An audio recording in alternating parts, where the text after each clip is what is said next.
until, and I think this is what they say in law, there is never a lacuna, there is never a vacuum. If we have not operationalized the new act, the old one is still in force.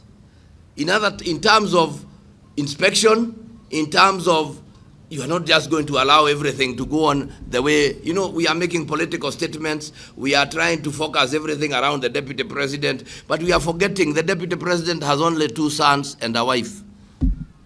Na hawakunywi. Wale wanakunywa ni watoto we. So as we play those politics around there, pushing and pulling, you have a duty as the director of, Alcohol Licensing and Control Board, to ensure that everything is moving on well. You engage with your officers on the ground, the chairpersons, even before we appoint the other ones, so that there is smooth running. You can allow, like we had said, those that meet the threshold, they can pay the 50% as you wait for the rest to be operationalized. Tuko pamoja? Yeah, but after all, why are we making so much noise about alcohol? As if alcohol kuna mtu ameandikiwa na daktari. Is it a drug for us to, that if you don't take alcohol, utakufa? So let's stop.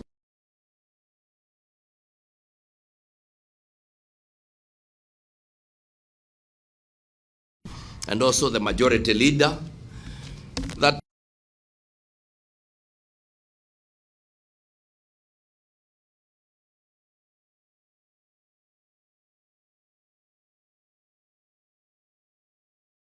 who have abandoned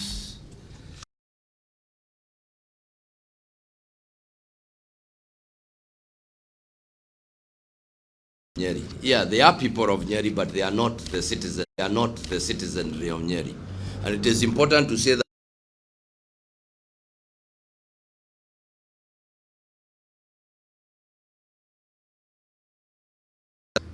And the more we love him more and more. So they can continue with their efforts, pushing him aside. But we have a few things to remind them. When the president was, during his swearing in, I do remember him holding a Bible in his, I think, left hand, and he vowed to protect the Constitution of Kenya. The Constitution of Kenya has established the office of the Deputy President, who is voted in by Kenyans.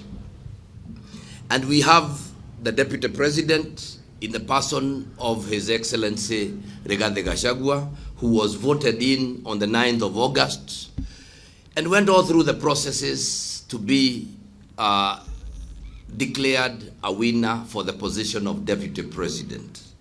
We are requesting the President to allow the Deputy President to be and to do what he was elected to do.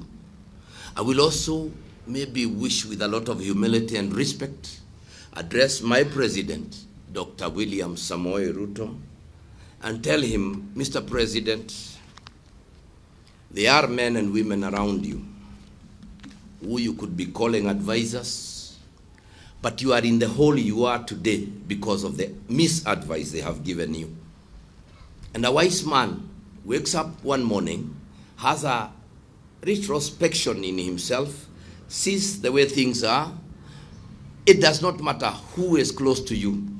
In politics, it is your skin that matters, and this is a nation whose hands and survival are, whose existence and survival are in your hands.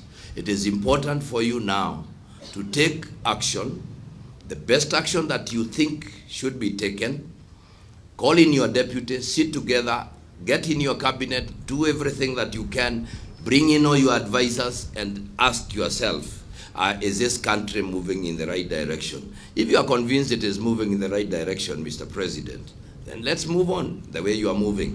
But if you are convinced there is a reason to change, I humbly request you, as a man of God, to relook at the way this country is going, refocus. You made so many promises, they will not be achieved in this kind of atmosphere. The Gen Zs have made demands. You engaged with them, they told you what they wanted. None of their demands was for you to put up 150 team to negotiate I don't know what. they have clearly told you, we do not want you to do this, they want you to do this. It is that simple. If they say that you reorganize your cabinet, kindly do. If they say you sack it, do it. There are 50 million Kenyans who can fit in those offices. But if you continue that kind of talk, that kind of push, that kind of moving away from reality, it will hit us hard, and as a country, we will lose it all. You have a golden opportunity. This is a defining moment, Mr.